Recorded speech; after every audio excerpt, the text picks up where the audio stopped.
things like mileage-based user fee. They're doing something. Oh, yeah. We Okay. are now live. All right, okay, good morning, everyone. We are going to, sorry for the delay, but we had some electrical difficulties. And so this is Senate Transportation Committee. It is Tuesday, March 14th. And we had an item on the agenda at 10:15, but here we are at 11 because of the power failure. So we're going to start off with research program update, and our guest will introduce themselves and go right ahead.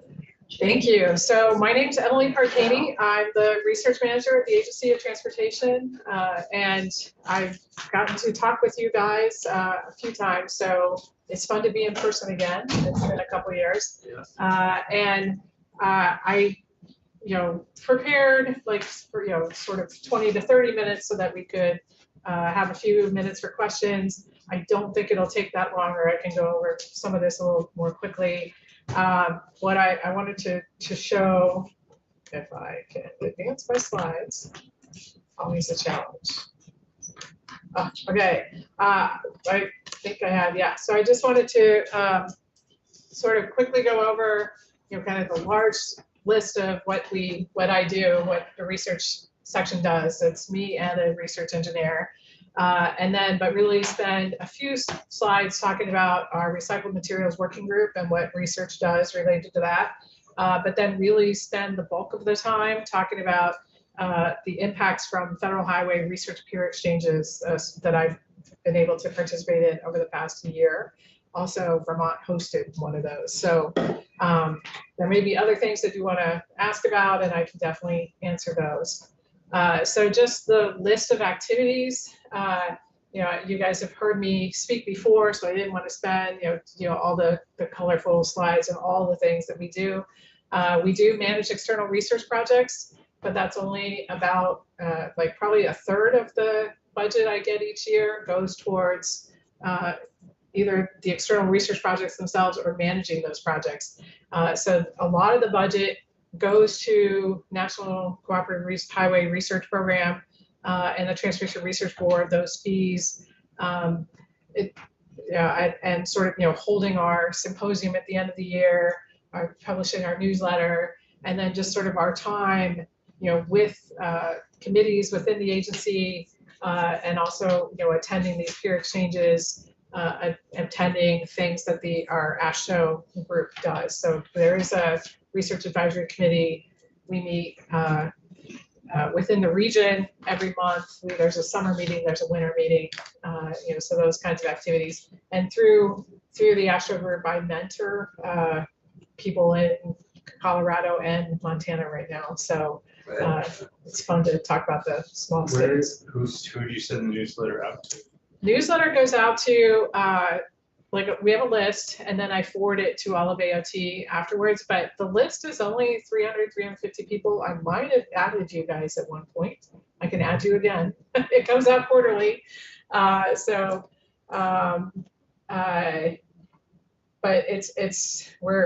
this past one, we actually got to talk about the people who went to TRB and some of the Transportation Research Board annual meeting in January, and some of the highlights and things that we brought back was sort of the focus of that newsletter, in addition to talking about the 9 research projects that we're considering for decision. In a couple weeks, actually, is going to be our decision makers meeting. But so yeah, it goes out every quarter. But yeah, definitely, if you're interested in research, the symposium is a big way to find out, in-person hybrid sessions, but also all the information about our projects is all found online. And you can go right now to AOT Research and find information about the September 2022 symposium and the 5 before that. And then I don't think we have a save the date yet, but that's a good point. I need to do that for September 27th of this year. So I know that Senator Mazza and Secretary Flynn sat down apparently in the past week and said oh yeah, we want to hear about. So one of the things was recycled materials. So there is a super fancy presentation for that, but our materials manager, Nick Vanderberg, would like to present that, and he was not available this morning. so you get me. But so I just have a few slides. Yes, we sit on the committee. We help manage the administration of the group. The committee, I think, we've talked before, talks about recycled asphalt shingles, glass, compost, rubber, plastic, and glass is processed glass aggregate as a sand borrow replacement, so sand replacement, and also foam glass aggregate. That's what they're making in Essex. And then we had a presentation last week where the people from Pennsylvania came and explained that their process is different than the. What is foam glass aggregate? So that's like the gravel that they milled in Essex right now. But there's another firm in Pennsylvania that is making FGA to put in infrastructure projects. So the idea is if you have a retaining wall and you use FGA around it, the lightweight fill, then you need to design less of a retaining wall. So there's a lot of advantages. They also are working on like green roofs and like anywhere you need something lightweight. This is glass ground up. So it's kind of exciting that they, based on going to the tour in Essex, it's ground silicate or whatever. They put they mix it with something and then it comes out in bricks, and then it comes out like in a sheet, and then when it gets cooler, it cuts into like a little aggregate. So it's just a lightweight material that you can use like where you want a lightweight material. And so for the Agency of Transportation applications, I think around exit 17, is that the one where they're doing Exit a lot? 16? No, it's actually exit 17, I'm pretty sure. Okay. But yeah, they're putting in these fancy walls where they can design them to be smaller if the fill around them are lighter weight. It doesn't have the pressures of heavier soil on them. So that's why you would want to use a lightweight fill in various. There's different applications. The people in Pennsylvania. Replacement of concrete. It's not concrete. It's more soil fill. It's like an aggregate. But it replaces concrete. No. No. Okay.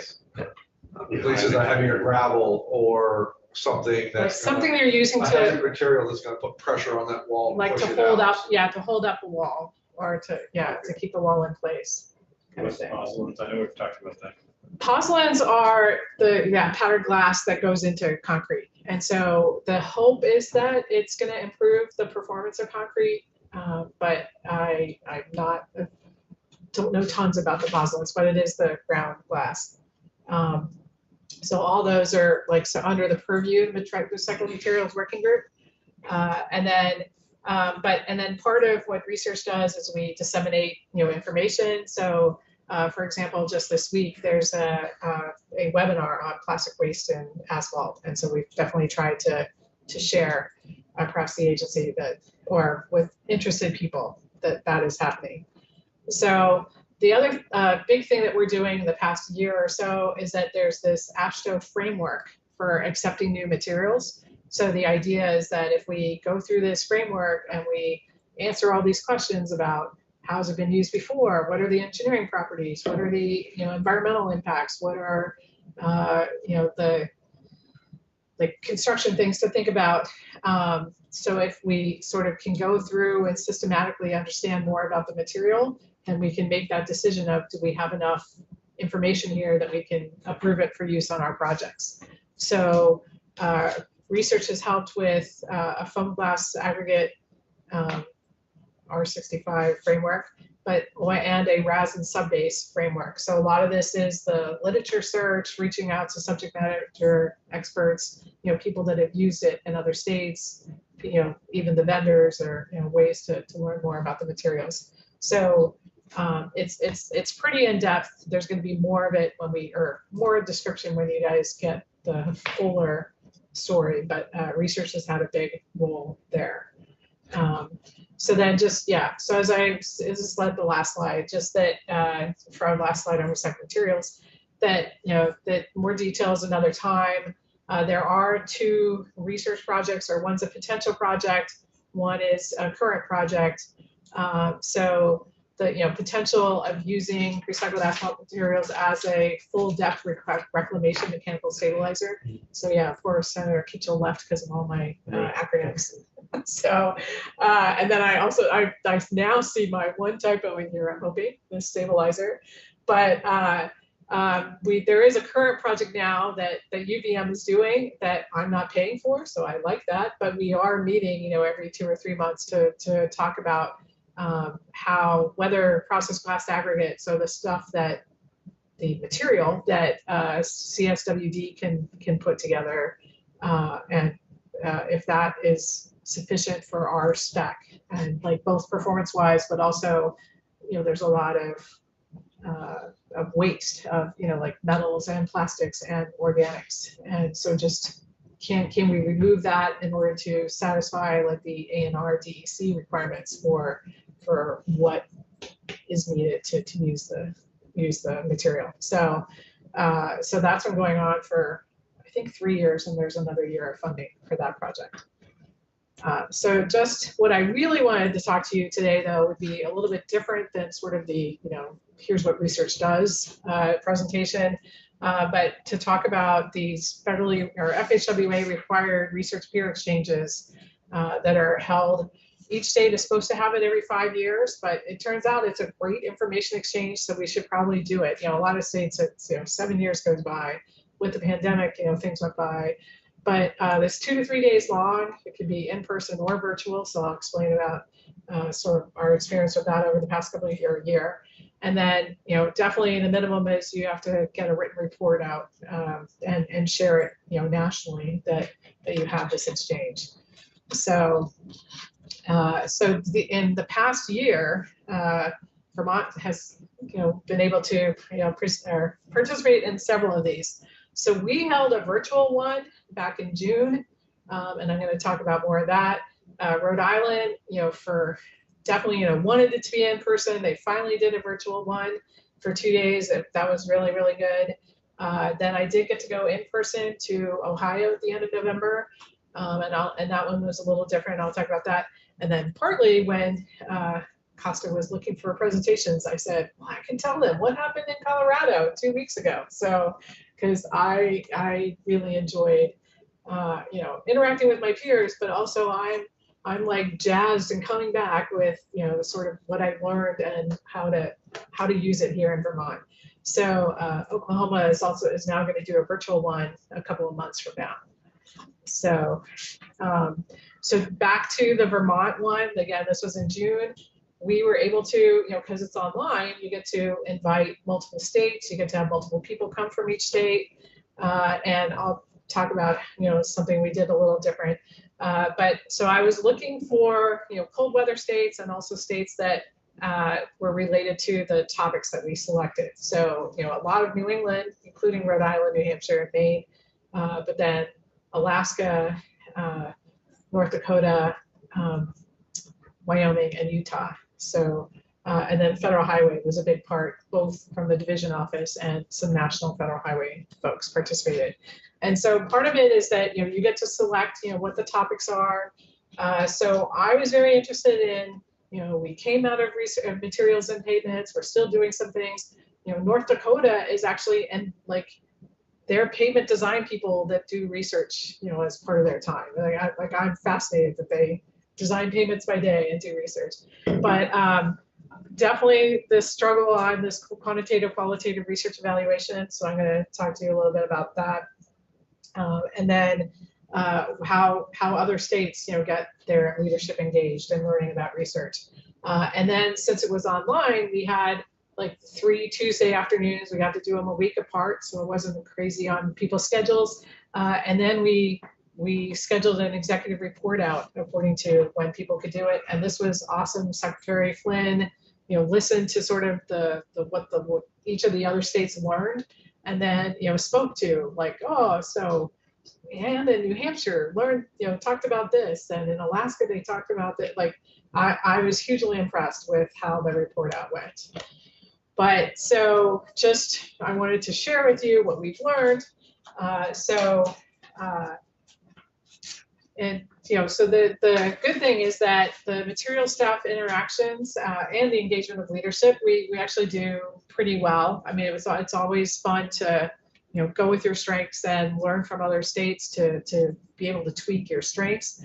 But the big thing here in Vermont that we do that is not done in other states is that we do have this pavement working group. So I'm not sure you guys have had the chance to learn about that.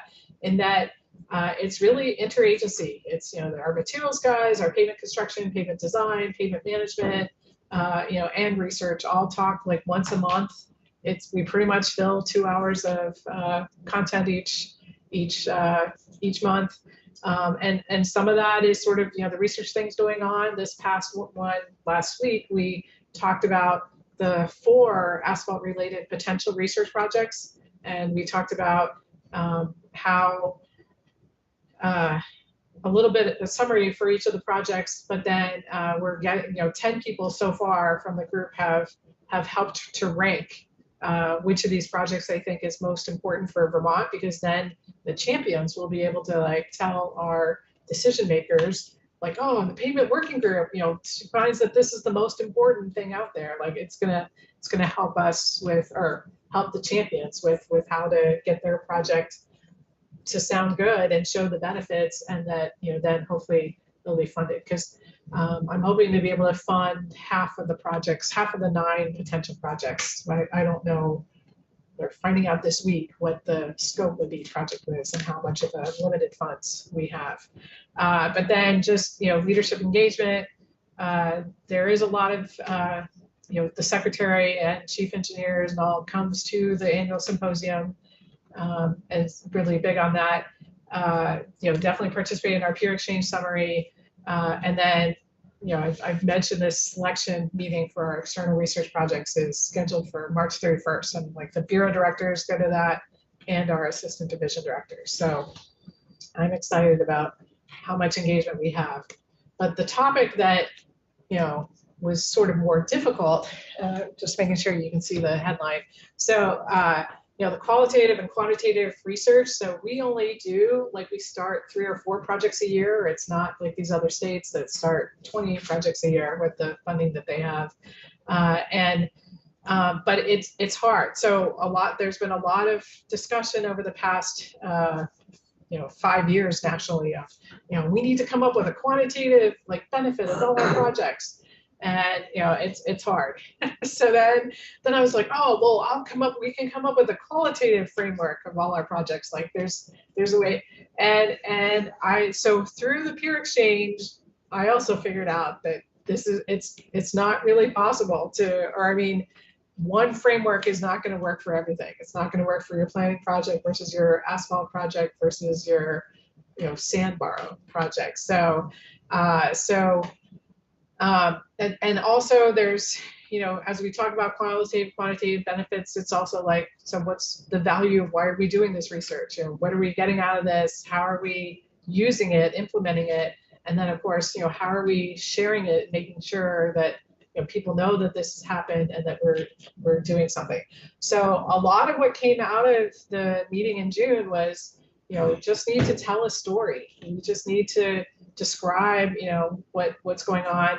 Maybe it's 1 project a year that we can quantify. So this has been sort of my big aha moment of, emphasizing what is, how are we benefiting? How are we telling a story? And yeah, we had an FHWA presenter tell us about how they spent, $200,000 just figuring out, qualitatively what they've learned from projects. So that's just a huge amount of money. That's our, one of our projects is, 50,000 to 150,000. So we're not spending just the money on the evaluation.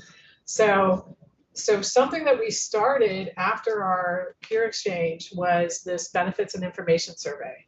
So far we've used it on, as many projects as possible. At the kickoff meeting of the project, in the middle of the project, when we do our draft final report, at the end of the project. And the idea is that we send this survey to the people on the committee guiding the project and the researchers before a meeting. And then we aggregate the results and use the results. Like we only get responses from 30% of the people, but it's enough to, during the meeting, have a discussion of like, so what are the benefits here? Like, this is the highlights of what we received, and and how we're using it. And it's really helped us to get on the same page. And then, by the end of the meeting, we have, a part of that story of like why this is important and why we're using it. So I'm very excited about this. We talked about it in Rhode Island, at the end of the summer, and Idaho and Montana are like, send that to us, we're going to use it. And I've been talking to them about like, nobody responded. And, but that's the thing, like, you're not going to get all the responses with the survey, but you can at least have that conversation during the meeting. And then we talked about it again, the 2 weeks ago in Colorado. Colorado's getting ready to use it. So I'm very excited that this, I think, is going to be a way to get people on the same page and using. So I know we're running out. So I think I'm going to go more quickly until we get to Colorado here.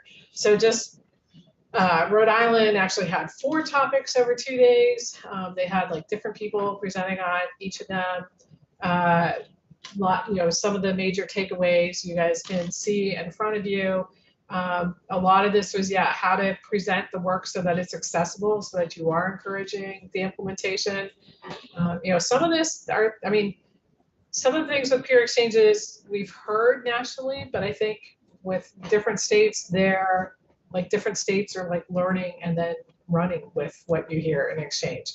So Ohio was doing a little bit differently in that they wanted to talk about research and the local technical assistance program interactions. So in Vermont, it's Vermont Local Roads.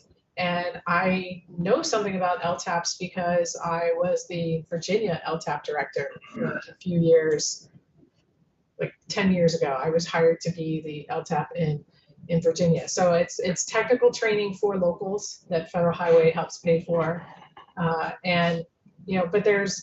there's ways that the states can work together. So they purposely invited states that the state facilitated the LTAP, because all state DOTs have research programs, but they don't all manage their own LTAP centers. Sometimes the university manages them or other areas. So so they definitely tried to talk about like how those work. The big thing that we learned was that even if it's in the state, there, some of these bigger states like Georgia and Washington, have these really good LTAP programs, really good research programs, and they're not talking to each other. So it's like, Ohio, might be sort of the example to follow because they have a really good LTAP, really good research, and they are talking to each other. They are, helping locals with research ideas, but also learning from the locals how to interact, how to share equipment, how to do these things. So in Vermont, we're in the middle between like Ohio being great and these other states that aren't talking at all. And we are going to meet next week to follow up. Just this week, somebody sent a question over I guess it was Bonnie from VLCT, the League of Cities and Towns, about, what do you guys know about speed radar feedback signs?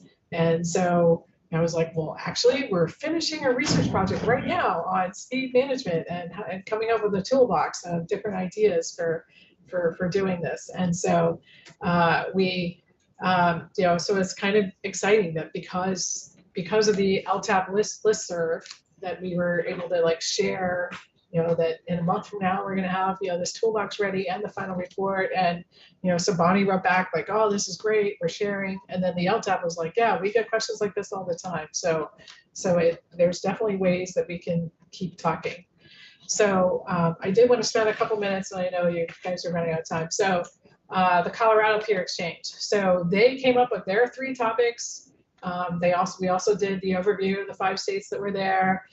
They also had a tour of a project that just finished. Apparently it took them 9 years to do this cover of an existing interstate. And so it was connecting to the impoverished neighborhood. There's now next to the elementary school, this really nice park that the elementary school can use during the day. And then, they can do community kinds of events. It's now, part of Denver Park and Recreation. Do you know Parks what and town? Recreations. It's in Denver, and it's neighborhood Right, so it just goes. north to of Parks. north of Denver. So it is Denver Parks and Recreation can use it now during the day. But we actually, went to the. It's the construction company.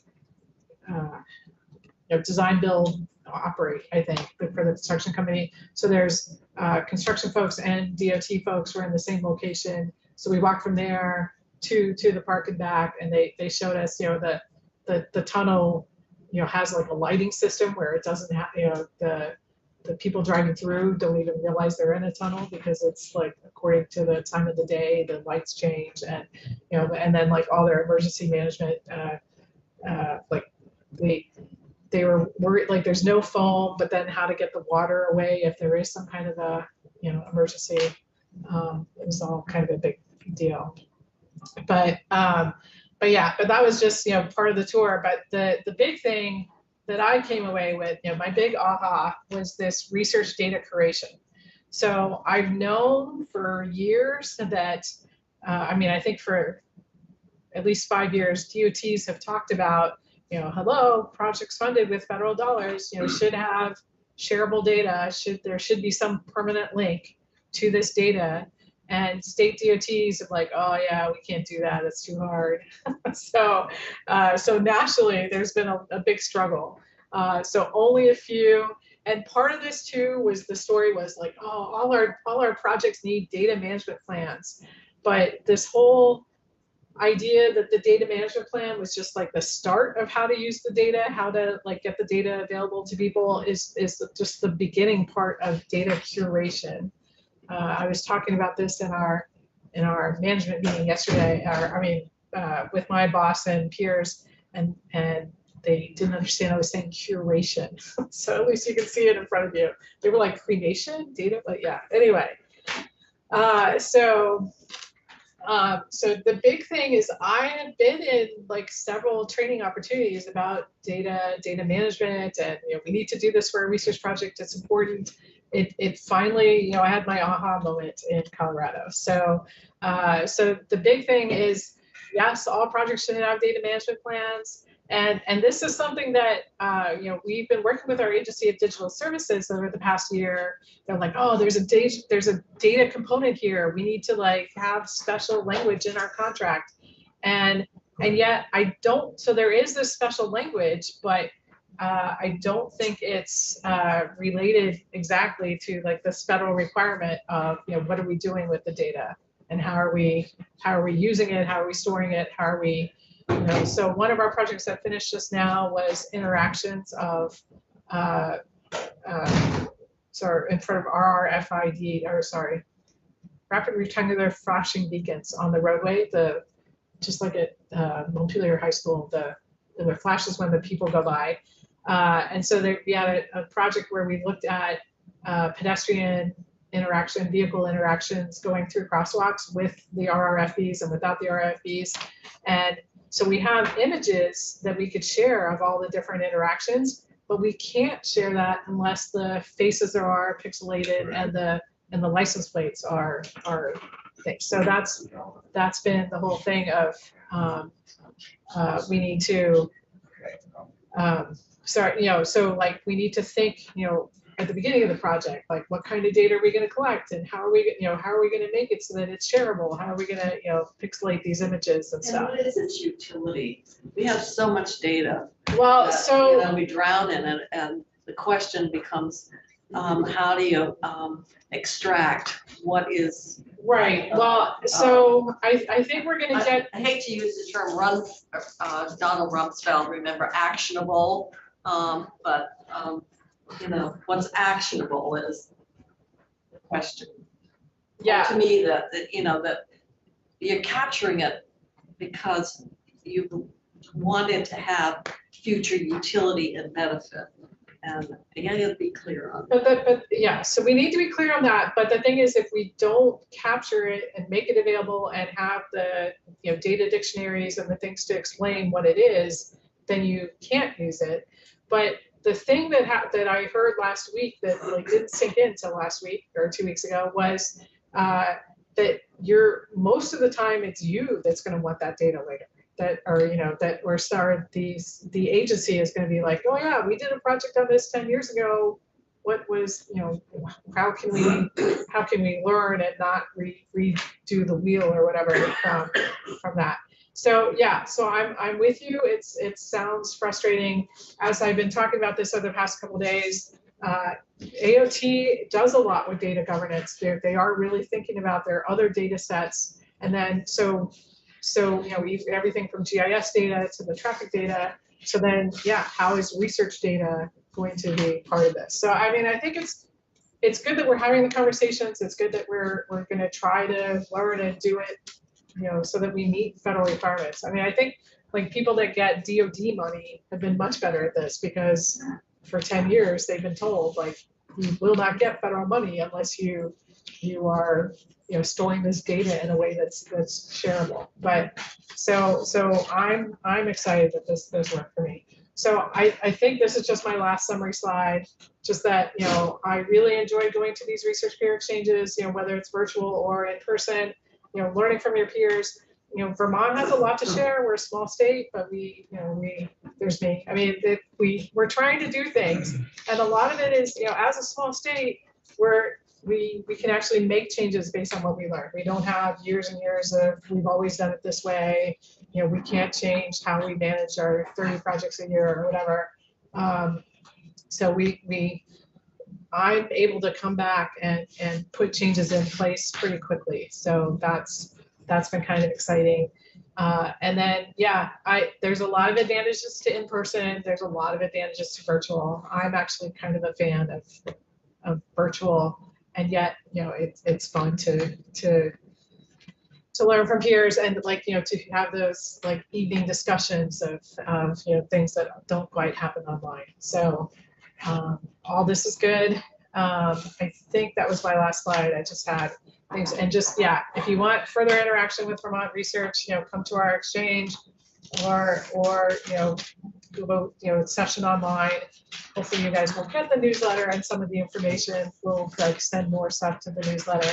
And then, even now you can research or Google Vermont Research Symposium, and you can get like all the presentations and things from last year and the year before and that kind of stuff. Like they all have a web presence.